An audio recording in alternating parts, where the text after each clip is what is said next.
இந்த வருடத்தில் தொடர்ச்சியாக 3 படங்கள் அடுத்தடுத்து வெளியாகி அதில் 2 படங்கள் ஹிட் அடித்ததால் 2015 வெற்றி நாயகனாக மாறியுள்ளார் ஜெயம் ரவி. இந்த வருடத்தில் வெளியான 90% படங்கள் தோல்வி கண்டதால் தமிழ் திரையுலகினருக்கு இது சோதனையான ஆண்டாக மாறிவிட்டது. எனினும் நாயகன் ஜெயம் ரவிக்கு இந்த வருடம் ராசியான வருடமாகவே அமைந்துள்ளது.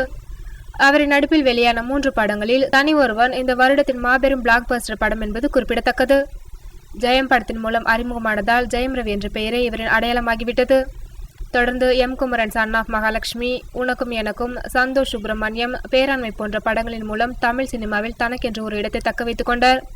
தாஸ், மழை, இதய திருடன், தீபாவளி, தில்லாலங்கடி, ஆதி பகவான் என்று ஜெயம் ரவியின் நடிப்பில் வெளியான தோல்வி படங்கள் வெற்றி படங்களை விட அதிகமாகவே மாறியது. ஒரு கட்டத்தில் தோல்வி படங்களில் இருந்து மீண்டு வர ஜெயம் ரவியால் முடியவில்லை. அதிலும் கடந்த ஆண்டு 2014ஆம் ஆண்டில் நிமிர்ந்து நில் படம் தவிர வேறு எதுவும் இவரின் நடிப்பில் வெளியாகவில்லை. அண்ணன் இயக்குனர், அப்பா எடிட்டர் என்று சினிமா உலகில் பின்னணி இருந்தும் ஜெயம் ரவியால் ஜொலிக்க முடியவில்லை. 2015ஆம் ஆண்டில் பலத்த போராட்டங்களுக்கு பின்னர் ஜெயம் ரவி நடிப்பில் ரோமியோ ஜூலியட் திரைப்படம் வெளியானது. ஹன்சிகாவுடன் ஜெயம் ரவி இணைந்து நடித்திருந்த இப்படம் பாக்ஸ் ஆபீஸில் நல்ல வசூலை பெற்றது. மேலும் தோல்விகளால் துவண்டிருந்த ஜெயம் ரவிக்கு இப்படம் ஒரு புதிய உற்சாகத்தையும் அளித்தது. இந்த வருடத்தின் மிகப்பெரிய பிளாக் பஸ்டர் என்று தனி ஒருவனை கூறலாம். அந்த அளவிற்கு வசூல், வரவேற்பு இரண்டையும் ஒரு சேர குவித்தது இப்படம்.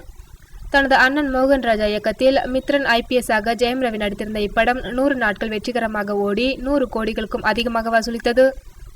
அதனைத் தொடர்ந்து அடுத்தடுத்து இவரின் படங்கள் வெற்றி பெற்றதால் நீண்ட நாட்களாக கிடப்பில் கிடந்த பூலோகம் திரைப்படத்தையும் அதன் தயாரிப்பாளர்கள் தற்போது வெளியிட முடிவு செய்துள்ளனர்.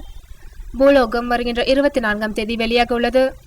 இதன் மூலம் இந்த வருடத்தில் அதிக படங்கள் வெளியான ஒரே நடிகர் என்று பெயர் வாங்கியிருக்கின்றார் ஜெயம் ரவி.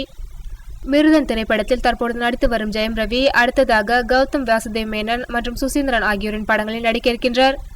மொத்தத்தில் இந்த 2015ஆம் வருடத்தின் வசூல் மற்றும் வெற்றி நாயகனாக மாறியுள்ளார் ஜெயம் ரவி.